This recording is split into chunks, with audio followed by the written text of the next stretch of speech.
3 weeks ago, I got a message from a kid named Jake. He's 23, graduated college, about to start law school this fall. He sent me his scholarship offer letter and asked me what I thought. The school was offering him $60,000 off his first year of tuition, conditional on maintaining a 3.0 GPA. He was excited, and nobody in his family has ever been to law school before. He's first gen. So I pulled up the school's 509 report. That's the disclosure document every ABA accredited law school in America has to publish every year. Took me just 4 minutes to read. Now, the scholarship retention rate at this school was under 40%, meaning more than 60% of first year students at this law school lose their scholarships by year two. The first time bar passage rate was 51.5%, second lowest in the country. And this past November, the school came off probation with the American Bar Association by 1 percentage point. The school was 1 percentage point away from losing its accreditation. So I wrote Jake back, told him what the 509 said, told him not to go. He decided to enroll anyway. Now, the school is Cooley Law School, the largest law school in the country by enrollment. And Jake is one of about 1,500 students they're enrolling this year. Now, I've spent the last several months reading every single 509 report in America for every ABA accredited law school. Every number, every year, they tried to bury a trend.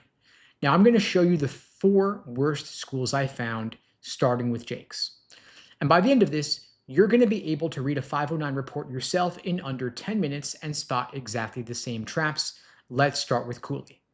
Now, Cooley Law School is affiliated with Western Michigan University. They have 2 campuses, one in Lansing, Michigan, the other in Tampa Bay, Florida. They've got more enrolled law students than any other school in America. Now, the first number that matters on a 509 is the first-time bar passage compared to the state average.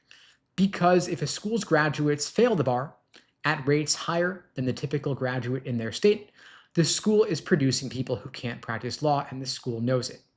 Now, Cooley's first-time bar passage rate is 51.5%. That means of every 10 Cooley graduates who walk into the bar exam for the first time, fewer than 6 walk out licensed. The rest have got to pay out of pocket for bar prep again and retake it. Some pass eventually, some never pass, and all of them owe the loans either way.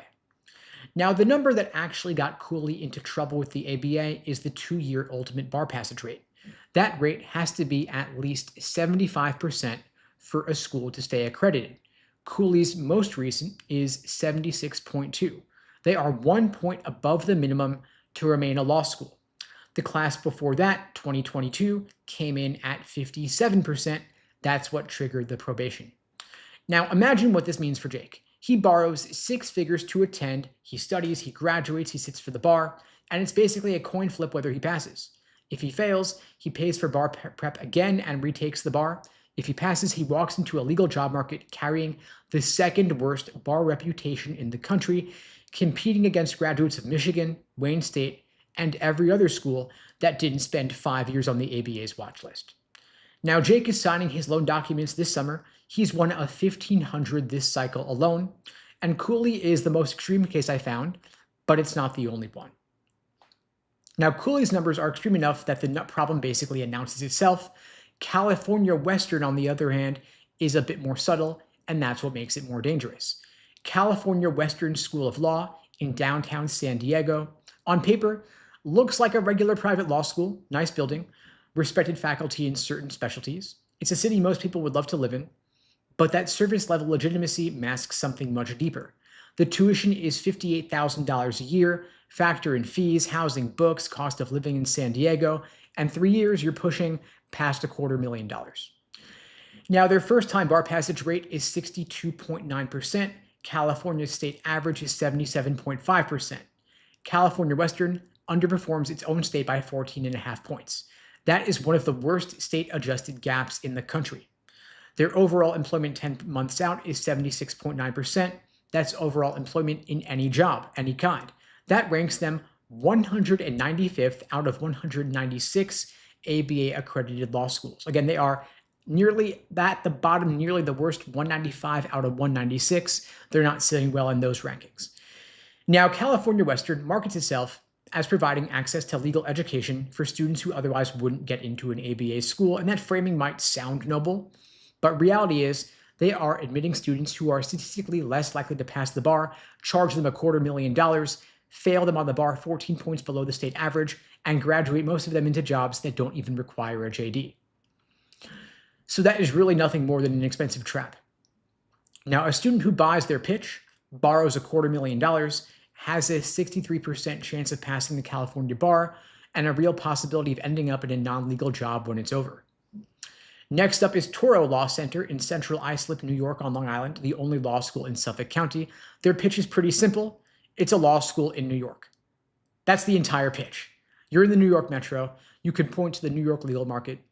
And for a certain applicant, especially a first-gen law student whose family is proud they're going to a New York school, that pitch alone might be enough to get you to sign the paperwork. Their tuition is $61,000 a year, 3 years in total, including cost of living. You're north of $200,000. The median LSAT score of their incoming class is 153, at or below the range where bar passage starts looking pretty risky. Their first-time bar passage rate is 55.4%. The ABA weighted pass rate across New York that same year was 83%. So Touro underperforms the New York average by nearly 30 points. Of course, they're not going to mention that on the campus tour. New York is one of the most credential-sensitive legal markets in America. In other words, your law school pedigree follows you for your entire career, and the firms hiring Columbia and NYU and Fordham graduates as first years are not hiring Touro graduates as seventh years. There is a ceiling, and the numbers know there's a ceiling. The alumni know there's a ceiling, and you should know there's a ceiling before you sign the loans, not after. Now, people do succeed out of Touro. I've worked with some of these students, but a 509 doesn't tell you what the exceptional graduate pulls off. It tells you what happens to the typical graduate. The typical Touro graduate, by Touro's own disclosed numbers, is underwater before they even take the bar. And then there's Vermont Law and Graduate School in South Royalton, Vermont. Population 700. The law school is basically the town. I saved this one for last because they are weaponizing something good. Their pitch is environmental law. They've got a real respected environmental law program. They market hard to idealistic, mission-driven applicants who want to save the planet, litigate climate cases, work for the EPA, and that pitch pulls in a specific kind of student. The kind of student who doesn't grill admissions on numbers because the mission feels bigger than that, but I want to grill the numbers today. Their tuition is $55,000 a year. 3-year cost of attendance is past $200,000. The median GPA of the incoming class is 3.22. They are in the bottom quartile nationally.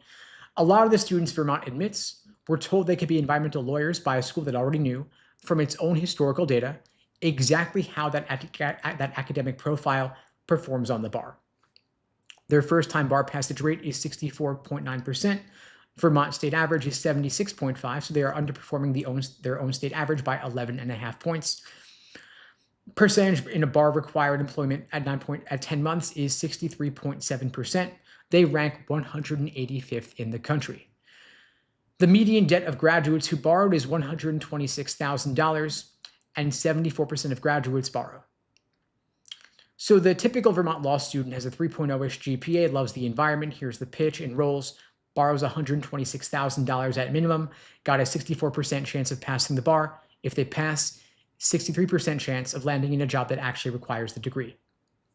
And environmental law, even when you land in it, is one of the lowest paying legal specialties in the country. The entry-level salary does not service a $126,000 loan balance. Vermont doesn't tell you any of that, but of course, their own 509 data does.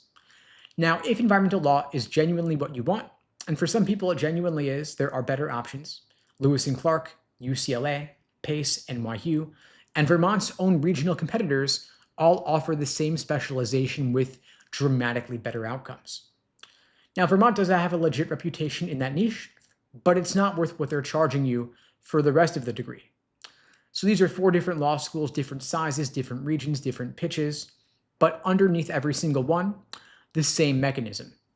A school with weak outcomes uses scholarship money and carefully tuned language to attract students who could have gotten better aid at schools with better outcomes. Those students enroll, and the grading curve is designed so a predictable percentage of them lose their scholarship by year 2. But by then, They're too far in to walk away without real financial damage. So they stay, they borrow more, they graduate, some pass the bar, fewer get legal jobs. And their tuition funds next year's recruitment cycle, which runs the same pitch on the next class. And the ABA is supposed to police this. The 509 disclosure requirement exists for exactly this reason. But the school figured out that mandatory disclosure doesn't matter if applicants don't read what's being disclosed, which is why I'm doing this. The 4 schools I showed you today are the worst I found, but they're not the last ones I'm going to cover. Everything you need to evaluate any ABA accredited law school in America is in its 509 report. Go to the ABA required disclosure site, find the school, pull up their most recent 509 report. It'll take you 10 minutes. There are 4 numbers that matter for you in that report. The first is the first-time bar passage rate against the state average. If it's below the average, the school's graduates are less likely to become lawyers than the typical graduate in their state. The second number you want to look for is scholarship retention.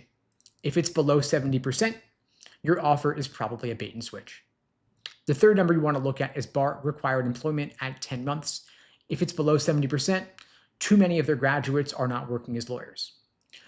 The fourth number you want to look at is the median debt against realistic starting salary for graduates of that school. If debt exceeds salary, the math doesn't work. You're going to feel it for the next decade of your life or more. And it'll take you 10 minutes to look up those 4 numbers, and it'll help you avoid making a $250,000 mistake.